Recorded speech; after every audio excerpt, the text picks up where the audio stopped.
Dr. Susan Michael joins us now. She is the president of the International Christian Embassy Jerusalem, USA, and director of American Christian Leaders for Israel. Susan, thank you for coming back to Faith Nation. This is something that we've been reporting on for quite some time, the rise of anti-Semitism around the world. As someone deeply connected to the Jewish community and Israel, what does this attack say about anti-Semitism right here in the U.S.?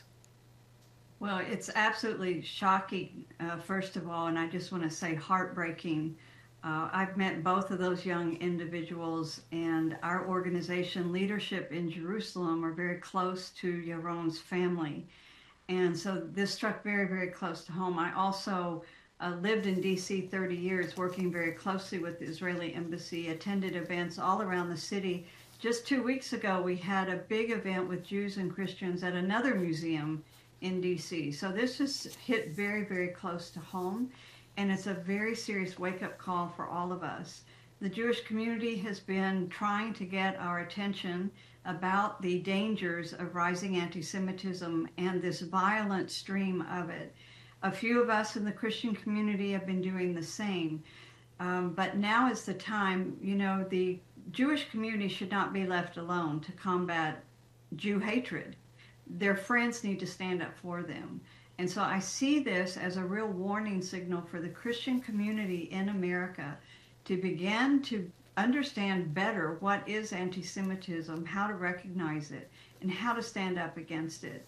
Because that's really, for me, the message of this event, this horrible event last night, that Israel's friends, the Jewish people's friends, need to stand up and stand with them. I was reading about this incident, and I was surprised to find that the event that they had attended last night, this couple, was about building bridges with North Africa and those in the Middle East. The suspect allegedly yelled, "Free, free Palestine." What goes through your mind when you hear that that was the first thing he said after killing these two young Israelis?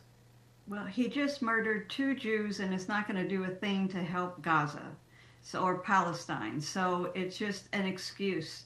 He's an anti-Semite that got off on killing Jews, and the politics just becomes a convenient reason to do so.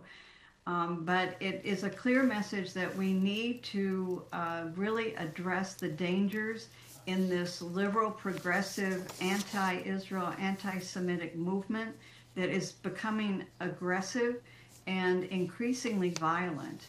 And we've got to take it seriously. We need help from the government. We need help from the municipalities, but we also need the help from the Christian community and to push back against this.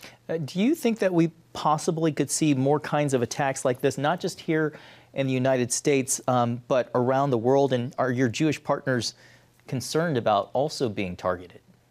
Well, of course, I hope there will never be another attack like this. But the truth is that often one attack causes others. So there's like a copycat effect, or it sets off an emotion that then others try to copycat it and do the same thing. So it is a big concern. For that reason, security is really beefed up at the Israeli embassy in D.C. as well as around the world, and so it should be. And the danger, of course, is the local Jewish communities. They can have security at the synagogue, but what about when the kids are walking back and forth to school, or moms are just out taking them to the soccer game? You can't have security everywhere. And that's where society needs to become the security that they need. We only have about a minute left. You talked about this being a warning signal for the Christian community. With growing fears in Jewish and pro-Israel communities, can you talk a little bit more about the role Christian leaders and the broader faith community should play in confronting the rising tide of hostility?